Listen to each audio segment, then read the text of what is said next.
Sir, Darjeeling में GTA नाम से एक ऑटोनोमस बॉडी चलती है। उसके विषय में कुछ महत्वपूर्ण बिंदु आपके सामने रखना चाहूंगा। सर, दार्जिलिंग में हम सब जानते हैं अलग राज्य की मांग बहुत पुरानी है और इसके साथ ही 2 बार जो है सेमी ऑटोनोमस बॉडी को लेकर के प्रयोग हुए। 88 के अंदर में एक बार दार्जिलिंग गोरखा हिल काउंसिल और 2012 में केंद्र सरकार, पश्चिम बंगाल सरकार और दार्जिलिंग के जो वहां के लोकल पॉलिटिकल पार्टी उनके माध्यम से जो है जीटीए बना और 2017 में जीटीए का अस्तित्व खत्म हो चुका है और जो उसके मेन सिग्नेटरी थे उन्होंने भी जीटीए से पूरी तरह त्यागपत्र दे दिया और जीटीए को डिसॉल्व कर दिया।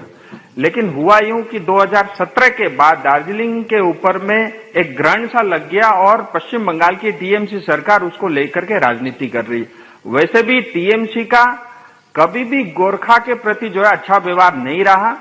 और 2017 के बाद बगैर चुनाव के अभी तक जो है जीटीए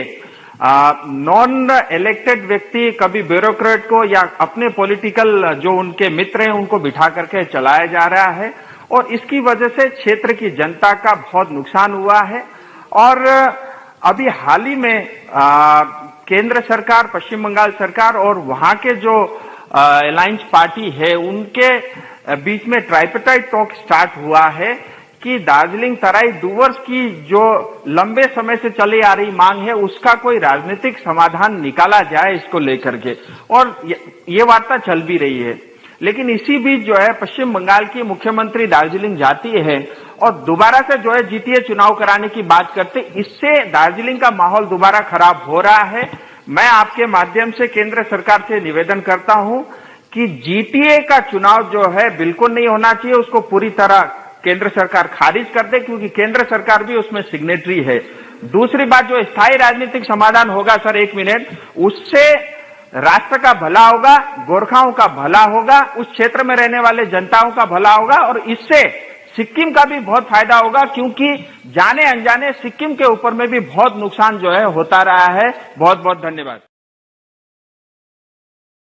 सर, दार्जिलिंग में जीटीए नाम से एक ऑटोनोमस बॉडी चलती है। उसके विषय में कुछ महत्वपूर्ण बिंदु आपके सामने रखना चाहूंगा। सर, दार्जिलिंग में हम सब जानते हैं अलग राज्य की मांग बहुत पुरानी है और इसके साथ ही 2 बार जो है सेमी ऑटोनोमस बॉडी को लेकर के प्रयोग हुए। 88 के अंदर में एक बार दार्जिलिंग गोरखा हिल काउंसिल और 2012 में केंद्र सरकार, पश्चिम बंगाल सरकार और दार्जिलिंग के जो वहां के लोकल पॉलिटिकल पार्टी उनके माध्यम से जो है जीटीए बना और 2017 में जीटीए का अस्तित्व खत्म हो चुका है और जो उसके मेन सिग्नेटरी थे उन्होंने भी जीटीए से पूरी तरह त्यागपत्र दे दिया और जीटीए को डिसॉल्व कर दिया। लेकिन हुआ यूं कि 2017 के बाद दार्जिलिंग के ऊपर में एक ग्रहण सा लग गया और पश्चिम बंगाल की टीएमसी सरकार उसको लेकर के राजनीति कर रही। वैसे भी टीएमसी का कभी भी गोरखा के प्रति जो है अच्छा व्यवहार नहीं रहा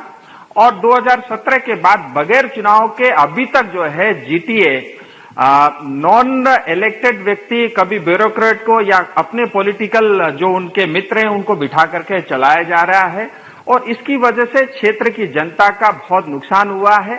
और अभी हाल ही में केंद्र सरकार, पश्चिम बंगाल सरकार और वहां के जो अलायंस पार्टी है उनके बीच में ट्राइपेटाइट टॉक स्टार्ट हुआ है कि दार्जिलिंग तराई डूवर्स की जो लंबे समय से चली आ रही मांग है उसका कोई राजनीतिक समाधान निकाला जाए इसको लेकर के, और ये वार्ता चल भी रही है। लेकिन इसी बीच जो है पश्चिम बंगाल की मुख्यमंत्री दार्जिलिंग जाती है और दोबारा से जो है जीटीए चुनाव कराने की बात करते, इससे दार्जिलिंग का माहौल दोबारा खराब हो रहा है। मैं आपके माध्यम से केंद्र सरकार से निवेदन करता हूं कि जीटीए का चुनाव जो है बिल्कुल नहीं होना चाहिए, उसको पूरी तरह केंद्र सरकार खारिज कर दे क्योंकि केंद्र सरकार भी उसमें सिग्नेटरी है। दूसरी बात, जो स्थायी राजनीतिक समाधान होगा सर, 1 मिनट, उससे राष्ट्र का भला होगा, गोरखाओं का भला होगा, उस क्षेत्र में रहने वाले जनताओं का भला होगा और इससे सिक्किम का भी बहुत फायदा होगा क्योंकि जाने अनजाने सिक्किम के ऊपर में भी बहुत नुकसान जो है होता रहा है। बहुत बहुत धन्यवाद।